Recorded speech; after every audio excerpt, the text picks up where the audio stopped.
மாயா Sandhya serial December 26 எபிசோடுக்கான review தாங்க இந்த வீடியோவில் நம்ம இன்னைக்கு பார்க்க போகிறோம். எபிசோடை ஸ்டார்ட் பண்ணுறதுக்கு முன்னாடி இந்த வீடியோவை மறக்காமல் லைக் பண்ணிக்கோங்க. உங்களுடைய ஒவ்வொரு லைக்கும் அடுத்தடுத்து வீடியோஸ் போடும் பொழுது எங்களுக்கு கொஞ்சம் இன்ட்ரெஸ்டிங்காகவும் என்கரேஜிங்காகவும் இருக்கும். எபிசோட் எப்படி ஸ்டார்ட் ஆகுதுன்னா, ஃபஸ்ட்டு நம்ம ரகுராமை காமிக்கிறாங்க. அப்போ ரகுராமை வீட்டுக்கு கூட்டிகிட்டு வந்துடுறாங்க. அதே நேரத்தில் நம்ம பாட்டி வந்துட்டு ரகுராமை பார்த்து, அப்பாடி எப்படியும் உண்மை ஜெயிச்சிருச்சு அப்படின்னு சொல்லி பேசிக்கிட்டு இருக்காங்க. அப்போ ஜானகி லைட்டாக சிவாவை பார்த்து கண் காமிக்கிறாங்க. கோயிலுக்கு கூப்பிடு சிவா அப்படின்னு. சிவாவும் அவங்க அண்ணியை பார்த்து சரிங்க அண்ணி அப்படின்னு சொல்லிட்டு நேராக ரகுராமை பார்த்து, அண்ணா கோவிலில் எல்லாரும் நம்மளுக்காக காத்துக்கிட்டு இருக்காங்க, போகலாமா அண்ணா அப்படின்னு கேட்க ரகுராம் சொல்கிறாரு, இல்லை சிவா நீ போயிட்டு வா, எனக்கு வரத்துல கொஞ்சம் விருப்பம் இல்லை அப்படின்னு. இதை கேட்டதோட சிவாவும் அந்த குடும்பத்தில் உள்ளவங்களும் ஷாக் ஆகுறாங்க. அப்போ நம்ம பத்மா சொல்கிறாங்க, அண்ணா நீங்கள் சொல்கிறது சரிதான், நம்மளை எப்படி அவமானப்படுத்தினாங்க, கொஞ்சம் கூட நம்ம மேலே நம்பிக்கையே இல்லாமல், அப்படி இருக்கையில் நம்ம எப்படி போகிறது அப்படின்னு.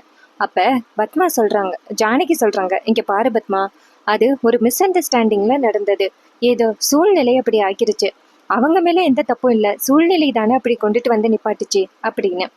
இதை கேட்டதோட பத்மா சொல்றாங்க, இங்க பாருங்க அண்ணி, உங்களுக்கு வேணா இது சாதாரண விஷயமா இருக்கலாம், ஆனா ஊர் மக்களை என் அண்ணனை வந்துட்டு எந்த அளவுக்கு அவமானப்படுத்தியிருக்காங்க, எப்படி அவங்கள மன்னிக்க முடியும் அப்படின்னு கேக்குறாங்க. அதுக்கப்புறமா நம்ம பாட்டி நேரா ரகுராம பார்த்து, இங்க பாரு பரகு, இந்த குடும்பத்துக்கு எப்பவுமே கிடைக்க வேண்டிய மரியாதை இது, நம்ம கண்டிப்பா அந்த மரியாதையை செஞ்சே ஆகணும், நீ போயிட்டு அந்த நகையை எடுத்து கொடுப்பா அப்படின்னு. இது பரம்பரையா இதுல எந்தவித மாற்றமும் இல்லாம நம்ம குடும்பத்துல உள்ளவங்க தான் நல்லது கெட்டதை செஞ்சுக்கிட்டு இருக்காங்க கோயிலுக்கு, அப்படி இருக்கையில நீ பொசுக்குன்னு இந்த மாதிரி நிப்பாட்டக்கூடாதுப்பா, இது நம்ம தலைமுறையும் ரொம்ப பாதிக்கும் அப்படின்னு. உடனே ரகுராம் சரி வாங்க போகலாம் அப்படின்னு சொல்லிட்டு கிளம்புறாரு.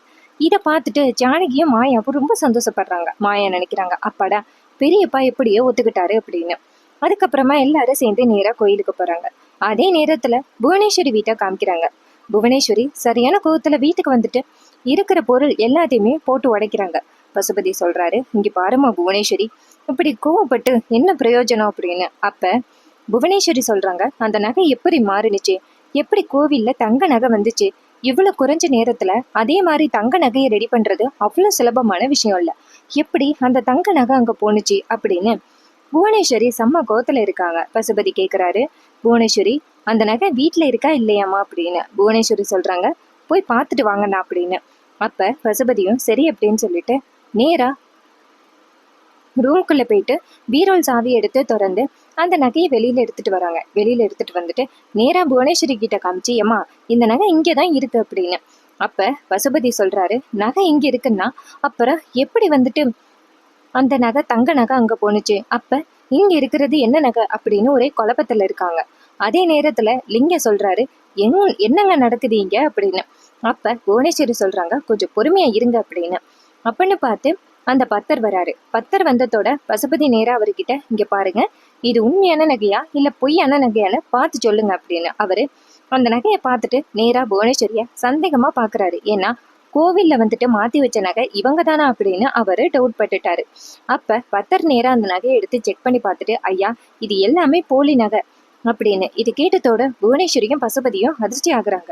அப்ப அந்த பத்தர் சொல்றாரு, இங்க பாருங்க, நான் கோவில்ல போலின்னு சொன்னேனே அந்த நகை தானே இது, இங்க பாருங்க, சாமியோட கோவத்துக்கு ஆளாகிட்டீங்க, ஆத்தா தான் இதை மாத்தி வச்சிருக்கா அப்படின்னு. இதை கேட்டதோட புவனேஸ்வரி டென்ஷன் ஆகி, யோ வெளில போயா அப்படின்னு சொல்ல, அப்ப பத்தர் அந்த இடத்துல இருந்து கிளம்புறாரு.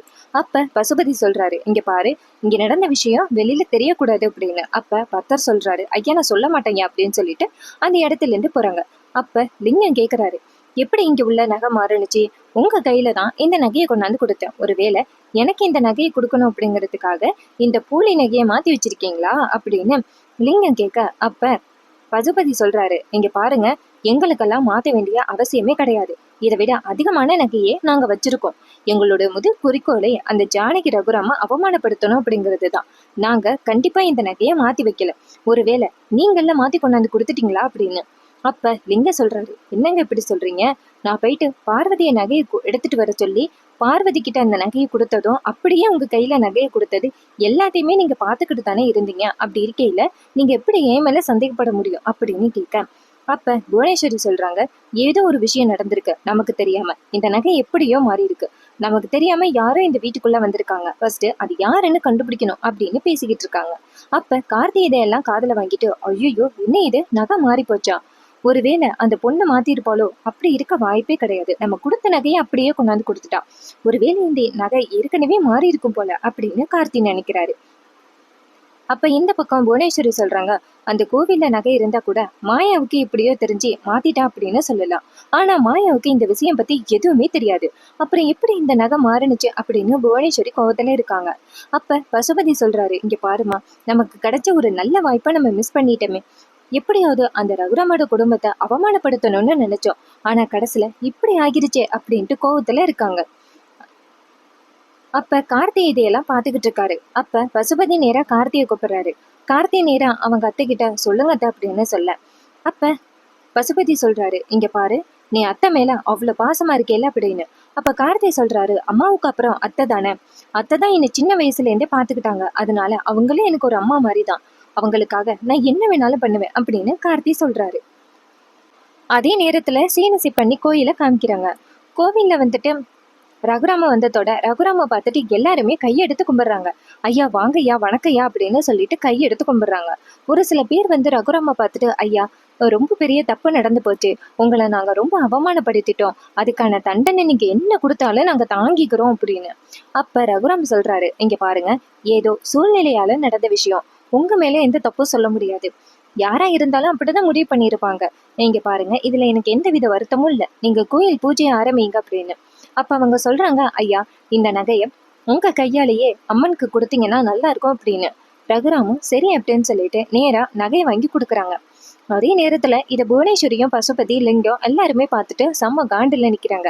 யாரை அவமானப்படுத்தணும்னு நினைச்சோமோ அவன் இன்னைக்கு கோயில்ல வந்து நின்றுகிட்டு சாமிக்கு நகை கொடுக்குறானே அப்படின்னு நம்ம புவனேஸ்வரிக்கு செம்ம கோவம்.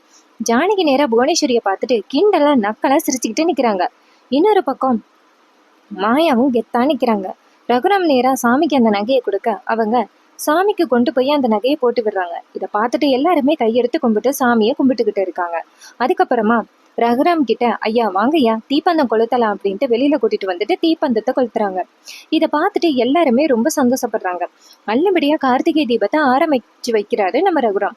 அதுக்கப்புறமா நேரா வீட்டை காமிக்கிறாங்க. வீட்டுல வந்துட்டு நம்ம தனா வந்துட்டு கார்த்திகை தீபத்தை கொளுத்திக்கிட்டு இருக்காங்க. குத்து விளக்கு ஏத்திக்கிட்டு இருக்காங்க வெளியில முத்தத்துல. இதை வந்து நம்ம கதிர் பார்த்துக்கிட்டு நிக்கிறாரு. கதிர் வந்துட்டு தனாவை சைட் அடிச்சுக்கிட்டு நிக்கிறாருன்னு சொல்லலாம். அப்பன்னு பார்த்து மாயா கதிரை பாக்குறாங்க. பார்த்ததோட நைஸா கதிர் அப்படின்னு கூப்பிட, கதிர் அது கூட காதல வாங்காம தனாவை பார்த்துக்கிட்டு இருக்காரு. அப்ப மாயா இங்கேருந்து வந்துட்டு, கதிர் உன்னதான் கூப்பிடுறேன் அப்படின்னு சொல்ல, கதிர் நேரா மாயாவை பார்த்துட்டு, சொல்லு மாயா அப்படின்னு சொல்ல, மாயா சொல்றாங்க, ரொம்ப நேரமா கூப்பிட்டுக்கிட்டு இருக்கேன், நான் கூப்பிடுறது கூட காதல விழுகலையா உனக்கு அப்படின்னு. அப்ப கதிர் சொல்றாரு, சாரி மாயா அப்படின்னு. அப்ப மாயா சொல்றாங்க, ஓ தனாவை சைட் அடிச்சுக்கிட்டு இருக்கியா, யாருக்கு இந்த குடுப்பனை வைக்கும் அப்படின்னு. அப்ப கதிர் கேக்குறாரு, சரி உன் ஆளு சீனு எங்க அப்படின்னு. மாயா சொல்றாங்க, சீனு இந்த காஸ்மெட்டிக்ஸ் இந்த ட்ரெஸ் சம்பந்தமா பெங்களூர் போயிருக்கான், அவன் எப்போ வருவான்னு தெரியல, என்கிட்ட சொல்லாம வேற போயிருக்கான், அவ வரட்டும் அவனுக்கு இருக்கு அப்படின்னு மாயா சொல்றாங்க. கதிர் சொல்றாரு, பாத்தமா ரொம்ப கோவப்படுறாத அப்படின்னு. மாயா சொல்றாங்க, அதெல்லாம் நான் பாத்துக்கிறேன் அப்படின்னு. அப்ப கதிர் சொல்றாரு, சரி வா போகலாம் அப்படின்னு சொல்லிட்டு கிளம்ப. மாயா சொல்றாங்க, கதிர் நீ வழக்கம் போல சைட் அடிச்சுக்கிட்டு நான் போறேன் அப்படின்னு சொல்லிட்டு மாயா அந்த இடத்துல இருந்து போறாங்க. அதுக்கப்புறமா நம்ம ஜானகி கூப்பிடுறாங்க, மாயா தனா அப்படின்னு. அப்ப மாயாவும் தனாவும் அங்க போய் நிக்கிறாங்க. கூடவே கதிரும் வந்து நிக்கிறாரு. அப்ப வீட்டுல உள்ள எல்லாரும் வராங்க. அப்ப நம்ம ஜானகி சொல்றாங்க, இங்க பாருங்க, இது மாதிரி இந்த வீட்டுல மகளும் மருமகளுமா இருக்கிற நீங்க 2 பேரும் தான் இந்த குத்து விளக்கு ஏத்தணும், எப்பவுமே இந்த குத்து விளக்கு ஏத்தி பராமரிக்கணும் அப்படின்னு. இது கேட்டதோட மாயாவும் சரிங்க பெரியம்மா அப்படின்னு சொல்ல, அப்ப ஜானகி சொல்றாங்க, உங்க 2 பேருக்கும் வந்துட்டு புதுசா கல்யாணம் ஆகிருக்குல்ல, அதனால நீங்க தான் இந்த வாட்டி கார்த்திகை தீப விளக்கு ஏத்தணும் அப்படின்னு சொல்ல, மாயாவும் சரி பெரியம்மா அப்படின்னு சொல்லிட்டு விளக்கு ஏத்துறாங்க. இன்னொரு பக்கம் நம்ம தனாவும் விளக்கு ஏத்துறாங்க. அதுக்கப்புறம் விளக்கேத்தி முடிச்சதோட மாயா கேக்குறாங்க, பெரியம்மா கார்த்திகை தீபம் சூப்பரா முடிஞ்சிருச்சுல்ல அப்படின்னு. அப்ப ஜானகி சொல்றாங்க, ஆமா மாயா சூப்பரா முடிஞ்சிருச்சு அப்படின்னு. அதுக்கு மாயா சொல்றாங்க, பெரியம்மா அப்படியே நீங்க ஒரு பாட்டை பாடி முடிச்சு வச்சிங்கன்னா நல்லா இருக்கும் அப்படின்னு. ஜானகி சொல்றாங்க, என்ன பாட்டா? என்ன பாட்டா? பாட்டெல்லாம் வேண்டாம் மாயா அப்படின்னு ஜானகி சொல்ல, அப்ப மாயா சொல்றாங்க, பெரியம்மா உங்களோட வாய்ஸ் எப்படி இருக்குன்னு எனக்கு நல்லாவே தெரியும், தயவு செஞ்சு பாடுங்க அப்படின்னு. அப்ப ஜானகி சொல்றாங்க, இல்ல மாயா எனக்கு கொஞ்சம் கூச்சமா இருக்கு மாயா அப்படின்னு. மாயா சொல்றாங்க, பெரியம்மா இப்ப பாட போறீங்களா இல்லையா அப்படின்னு. உடனே ஜானகியும் சரி நான் பாடுறேன் அப்படின்னு சொல்லிட்டு பாட ஆரம்பிக்கிறாங்க. ஜானகி பாடுறது கேட்டுட்டு எல்லாருமே ரொம்ப சந்தோஷப்படுறாங்க. அப்ப ரகுராம் வந்துட்டு ஜானகி பாடுறத வந்து நின்று கேக்குறாரு. ஜானகி அப்படியே ரகுராம்காக தான் பாடுறாங்க. அப்ப ஜானகி பாடுறத பார்த்துட்டு எல்லாருமே ரசிச்சு கேட்டுக்கிட்டு இருக்காங்க. ஜானகி பாட்டு பாடி முடிச்சதோட எல்லாருமே சூப்பரா கை தட்டுறாங்க. அப்ப மாயா சொல்றாங்க, பெரியம்மா நீங்க இந்த பாட்டை யாருக்காக பாடுனீங்க அப்படின்னு எனக்கு நல்லாவே தெரியும் அப்படின்னு. இது கேட்டதோட ஜானகியும் நேரா ரகுராம பார்க்க ரகுராம் அந்த இடத்துல இருந்து போறாரு. அப்ப நம்ம மாயா சொல்றாங்க, கவலைப்படாதீங்க பெரியம்மா, கண்டிப்பா ஒரு நாள் இந்த சூழ்நிலை மாறும் அப்படின்னு. அப்ப ஜானகி சொல்றாங்க, எனக்கு தெரியும் மாயா, ஆனா எப்பன்னு தான் புரியல அப்படின்னு. மாயா சொல்றாங்க, கூடிய சீக்கிரம் மாறும் பெரியம்மா அப்படின்னு சொல்லிட்டு அந்த இடத்துல இருந்து போறாங்க. அப்ப ஜானகி நேரா ரகுராம பார்க்க ரகுராம் நேரா ஜானகிய பாக்குறாரு. அதுக்கப்புறம் சீனசி பண்ணி நேரா நம்ம தனாவை காமிக்கிறாங்க.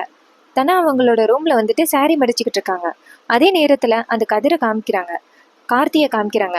கார்த்திகிட்ட பசுபதி கேக்குறாரு, இங்க பாரு கார்த்தி, உன் அத்தையை உனக்கு பிடிக்குமா அப்படின்னு கேட்க கார்த்தி சொல்றாரு, எனக்கு அம்மாவுக்கு அப்புறம் அத்தை தான் என்னை சின்ன வயசுல இருந்து ரொம்ப பாதுகாப்பா பாத்துக்கிட்டாங்க, அவங்களுக்காக நான் என்ன வேணாலும் பண்ணுவேன் அப்படின்னு.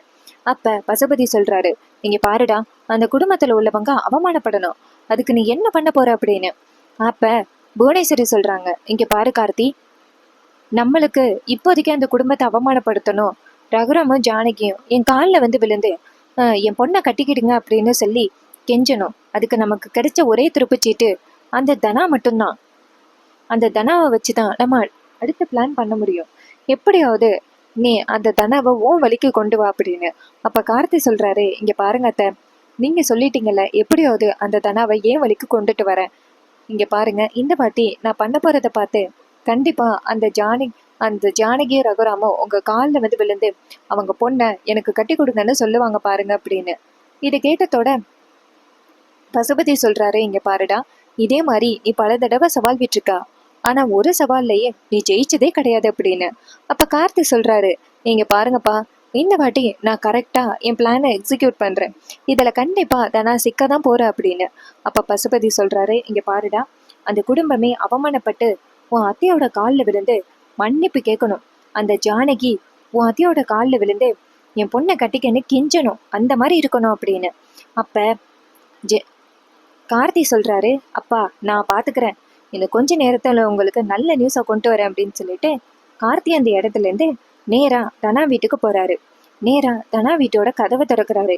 அப்ப யாருக்கும் தெரியாம வராரு. இன்னொரு பக்கம் நம்ம கதர் எதேச்சியா ரூமுக்குள்ள வர, அப்ப தனா வந்துட்டு புடவை மடிச்சுக்கிட்டு திரும்புறாங்க. அப்ப கதிர் எங்கேருந்து வரவரு டக்குன்னு தனாவை இடிச்சிடுறாரு. இதனால தனா கீழே போய் விழ பாக்குறாங்க. அப்ப கதிர் போயிட்டு தாங்கி பிடிக்கிறாரு.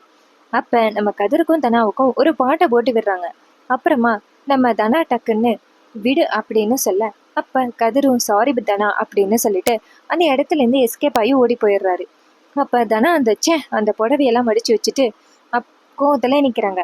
இன்னொரு பக்கம் நம்ம கார்த்தி நைஸா வீட்டுக்குள்ள வராரு. அப்ப பத்மா அந்த பக்கமா வராங்க. அப்ப கார்த்தி அப்படியே ஒரு பீரோலுக்கு பின்னாடி ஒளிஞ்சுக்கிறாரு. அப்ப மறுபடி பத்மா நடந்து போயிட்டு இருக்கும் பொழுது யாரோ பின்னாடி போற மாதிரி இருக்கே அப்படின்னு திரும்பி பாக்குறாங்க. பார்த்தா டக்குன்னு கார்த்தி ஒளிஞ்சுக்கிறாரு. அப்ப பத்மா யாரோ அப்படின்ட்டு அந்த இடத்துல இருந்து போறாங்க. அப்ப கார்த்தி யாருக்கும் தெரியாம நேரா மாடிக்கு போயிட்டு தனாவோட ரூம்குள்ள போறாரு. அங்க போயிட்டு கதவை சாத்துறாரு. அப்ப தனா நேரா வந்துட்டு கார்த்தியை பார்த்துட்டு அதிர்ச்சி ஆகுறாங்க. தனா நேரா கார்த்தியை பார்த்துட்டு செம அதிர்ச்சி ஆகுறாங்க. தனா நேரா கார்த்திகிட்ட, கார்த்திக் சார் இங்க என்ன பண்றீங்க, எதுக்காக இங்க வந்தீங்க அப்படின்னு கேட்க, அப்பா கார்த்தி சொல்றாரு, ஏன் தானே உனக்கு தெரியாதா, அன்னைக்கு நான் உன்னை பார்த்து பேசணும் அப்படின்னு நினைச்சேன், அதுக்குள்ளேயும் உனக்கு மயக்கம் வந்துருச்சு, உன்னை பாம்பு கொத்திருச்சு அப்படின்னு கேள்விப்பட்டேன் அப்படின்னு. இது கேட்டதோட தானா சொல்றாங்க, இங்க பாருங்க கார்த்திக் சார், நீங்க மட்டும் இங்க வந்தீங்க அப்படின்னு தெரிஞ்சிச்சுன்னா ரொம்ப பெரிய பிரச்சனை ஆகிரும், தயவு செஞ்சு இந்த இடத்த விட்டு போங்க சார் அப்படின்னு. ஆனா கார்த்தி சொல்றாரு, இல்ல நான் போக முடியாது அப்படின்னு சொல்றாங்க. அப்ப தனா சொல்றாங்க, இங்க பாருங்க சார், எங்க அம்மா இன்னும் கொஞ்ச நேரத்துல வந்துருவாங்க, ரொம்ப பெரிய பிரச்சனை ஆகிரும் அப்படின்னு சொல்ல, அப்ப கார்த்தி சொல்றாரு, இல்ல நான் போக மாட்டேன், எனக்கு ஒரு முடிவு தெரிஞ்சே ஆகணும், நீ பாட்டுக்கும் கதிர் கூட சேர்ந்து வாழலாம் அப்படின்னு முடிவு பண்ணிட்டேன், என் வாழ்க்கையை கொஞ்சமாவது யோசனை பண்ணு பாத்தியா, நான் உன்னையே தானே நினைச்சுக்கிட்டு இருக்கேன், இவ்வளோ சுலபமா என்னை மறந்துட்டியே அப்படின்னு சொல்ல. அப்ப தனா சொல்றாங்க, இங்க பாருங்க சார், என்ன பண்றது, சூழ்நிலையால நான் கதிரை கல்யாணம் பண்ற மாதிரி ஆகிருச்சு. பஞ்சாயத்துலயே நான் கதிர் கூட சேர்ந்து வாழ்றேன்னு ஒத்துக்கிட்டேன். இந்த நேரத்துல நீங்க இங்க வந்தீங்கன்னா இது என் குடும்பத்துக்கும் எங்க அப்பாவுக்கும் தான் ரொம்ப பெரிய அவமானம். தயவு செஞ்சு இந்த இடத்த விட்டு போங்க அப்படின்னு. அப்ப கார்த்தி சொல்றாரு, இல்ல நான் போக மாட்டேன், எனக்கு இன்னைக்கு ஒரு முடிவு தெரிஞ்சே ஆகணும் அப்படின்னு சொல்லிட்டு கார்த்தி ரொம்ப பிடிவாதம் பிடிக்கிறாரு. இதை பார்த்துட்டு தனா ரொம்ப ஷாக் ஆகுறாங்க. என்னதான் இது, கார்த்திக் சார் இப்படி பிடிவாதம் பிடிக்கிறாரு, இவர் முன்ன மாதிரி எல்லாம் இல்லையே அப்படின்ட்டு நம்ம தனாவுக்கு ரொம்ப அதிர்ச்சி ஆகுது. அப்பன்னு பார்த்து ஜானகி கதவை தட்டுறாங்க. ஜானகி கதவை தட்டுறதை பார்த்துட்டு தனா பேரதிர்ச்சி ஆகுறாங்க. தனா நேரா கார்த்திகிட்ட, கார்த்திக் சார், அம்மா வேற வந்துட்டாங்க போல, தயவு செஞ்சு கட்லுக்கு கீழே போய் ஒளிஞ்சுக்கிடுங்க அப்படின்னு. அப்ப கார்த்திகம் சரி அப்படின்னு சொல்லிட்டு நேரா கட்லுக்கு கீழே ஒளிஞ்சுக்கிறாரு. அப்ப நம்ம ஜானகி நேரா தனா கிட்ட, என்னாச்சு தனா, ஏன் கதவை திறக்கிறதுக்கு இவ்வளவு நேரம் அப்படின்னு. தனா சொல்றாங்க, இல்லம்மா நான் படுத்துட்டேன் அப்படின்னு. அப்ப ஜானகி சொல்றாங்க, அப்படியாம்மா, இங்க பாரு, மறுபடியும் தூங்குறதுக்குள்ள இந்த பாலை குடிச்சிட்டு தூங்குமா அப்படின்னு. உடனே தனாவும் சரி அம்மா அப்படின்னு சொல்லிட்டு பாலை வாங்கிக்கிறாங்க. அப்ப ஜானகி சொல்றாங்க, சரி குடிமா அப்படின்னு. அப்ப தனா சொல்றாங்க, சரிம்மா நான் குடிச்சிக்கிறேன், நீங்க போங்க, நான் அப்புறமாட்டி குடிக்கிறேன் அப்படின்னு. அப்ப ஜானகி சொல்றாங்க, இங்க பாரு, நீ குடிக்காம அப்படியே வச்சிருவேன்னு எனக்கு நல்லாவே தெரியும், இங்க பாரு, நீ குடிச்சாதான் இந்த இடத்த விட்டு போவேன் அப்படின்னு. அதே நேரத்துல கதிர் ரூமுக்குள்ள வராரு. கதிரை பார்த்ததோட தனா இன்னுமே பயப்படுறாங்க. கட்லுக்கு கீழே கார்த்தி ஒளிஞ்சுக்கிட்டு இருக்காரு. அப்ப கதிர் எங்கேருந்து போயிட்டு, ஜார்ஜரை எடுக்க வந்தேன் பெரியமா அத்தை அப்படின்னு சொல்ல, அதுக்கு ஜானகியும் சரிப்பா அப்படின்னு சொல்ல, அப்ப கதிர் நேரா ஜார்ஜர் எடுக்கும் பொழுது ஜார்ஜர் கீழே விழுந்துருது. உடனே கதிர் என்ன பண்றாருன்னா கீழே குனிஞ்சு அந்த ஜார்ஜரை எடுக்க போறாரு. அப்ப கட்லுக்கு கீழே கார்த்தி ஒளிஞ்சுக்கிட்டு இருக்கிறத பார்த்துட்டு கதிர் செம அதிர்ச்சி ஆகுறாரு. அப்ப கதிர் நினைக்கிறாரு, ஆகா, இவன் எதுக்காக இங்க வந்தான், கண்டிப்பா தனாவை மிரட்டுறதுக்காக தான் வந்திருப்பான் அப்படின்னு நம்ம கதிர் நினைக்கிறாரு. அப்படின்னு பார்த்து ஜானகி நேரா கதிர்கிட்ட, என்னாச்சுப்பா கதிர் அப்படின்னு சொல்ல, கதிர் நேரா நம்ம தனாவை பார்த்து மறைக்கிறாங்க. அப்ப தனாவும் திரு திருன்னு முழிச்சுக்கிட்டு நிக்கிறாங்க. அப்ப நம்ம ஜானகி வந்துட்டு நேரா தனா கிட்ட, சரி தனா பாலை குடிமா அப்படின்னு சொல்ல, தனாவும் சரிம்மா அப்படின்னு சொல்லிட்டு பாலை குடிக்கிறாங்க. அப்ப நம்ம தனா நேரா அவங்க அம்மாவை சரி கிளம்புங்கம்மா அப்படின்னு சொல்ல, கதிர் வந்துட்டு அங்க உட்கார்றாரு. அப்ப தனா நேரா கதிரை பார்த்துட்டு, கதிர் வெளியில போ அப்படின்னு சொல்ல, கதிர் கேட்கிறாரு, நான் எதுக்கு வெளில போகணும்னு சொல்லு அப்படின்னு. அப்ப தனா சொல்றாங்க, இங்க பாரு, நீ இப்ப வெளியில போக போறியா இல்லையா அப்படின்னு. அப்ப கதிர் சொல்றாரு, என்னால வெளியில போக முடியாது தனா அப்படின்னு. அப்ப டக்குன்னு கார்த்தி வெளியில வந்துட்டு, ஏன்டா வெளியில போக முடியாதுன்னு சொல்ற, வெளில போடா அப்படின்னு. அப்ப கதிர் செம்ம டென்ஷன் ஆகி கார்த்தியோட சட்டையை பிடிச்சி, மரியாதையை இந்த இடத்த விட்டு போடா அப்படின்னு சொல்ல, கார்த்தி சொல்றாரு, நீ மட்டும் சத்தம் போட்டியன்னா அது தனாவுக்கும் தான் ரொம்ப பெரிய அவமானம். எல்லாரும் கூப்பிட்டா நான் என்ன சொல்றான்னா, தனாதான் வந்து என்ன கூப்பிட்டான்னு சொல்லிடுவேன், இது யாருக்கு அவமானம், உன் குடும்பத்துக்கும் உனக்கும் தானே அவமானம், என்ன கத்த போறியா அப்படின்னு. இதை கேட்டதோட கதிர் நேரா தனாவை பார்த்து, தனா இப்படிப்பட்ட ஒருத்தனையா நீ நம்பிக்கிட்டு இருக்க அப்படின்னு. அப்ப தனா சொல்றாங்க, கார்த்திக் சார் இப்படி மாறினதுக்கு நீங்க தான் காரணம், அவர் மட்டும் என்ன கல்யாணம் பண்ணியிருந்தாருன்னா இந்த பிரச்சனையே வந்திருக்காது, ஆனா நீங்களும் தான் சேர்ந்து என் வாழ்க்கையே அழிச்சிட்டீங்க அப்படின்னு சொல்லிட்டு தனா ரொம்ப கோவமா இருக்காங்க. இதை பார்த்துட்டு நம்ம கார்த்தி சொல்றாரு, இங்க பாரு தனா, கண்டிப்பா நீ வந்துட்டு இந்த கதிரை வெளில போக சொல்லு அப்படின்னு. அப்ப தனா சொல்றாங்க, இங்க பாருங்க கார்த்திக் சார், இப்போதைக்கு நீங்க இங்க வந்தது ரொம்ப பெரிய தப்பு, அதனால நீங்க தான் இந்த இடத்த விட்டு போகணும் அப்படின்னு சொன்னதோட கதிர் நேர கார்த்தியை பார்த்துட்டு நான் கலை சிரிக்கிறாரு. அண்டு அதோட இன்னைக்கான எபிசோட சூப்பராக ஃபினிஷ் பண்ணியிருக்காங்க. இன்னைக்கான எபிசோடு உங்களுக்கு எந்த அளவுக்கு பிடிச்சிருந்துச்சு அப்படின்னு மறக்காமல் கமெண்ட்ல என் கூட ஷேர் பண்ணிக்கோங்க. இதே மாதிரி இனிமேல் அப்டேட்ஸ் வேணும்னா நம்ம சேனலை சப்ஸ்கிரைப் பண்ணிவிட்டு இது வரைக்கும் இந்த வீடியோவை பார்த்துக்கிட்டு இருந்திருந்தீங்கன்னா வீடியோக்கு ஒரு லைக் பண்ணிவிட்டு சேனலை சப்ஸ்கிரைப் பண்ணிவிட்டு பக்கத்தில் உள்ள பெல் ஐகானை கிளிக் பண்ணி ஆல்னு செட் பண்ணிக்கோங்க. அப்போ தாங்க புது புது வீடியோஸ் போடும் பொழுது உங்களுக்கு நோட்டிஃபிகேஷன் வரும், பார்த்து என்ஜாய் பண்ணலாம். தேங்க்யூ ஃபார் வாட்சிங்.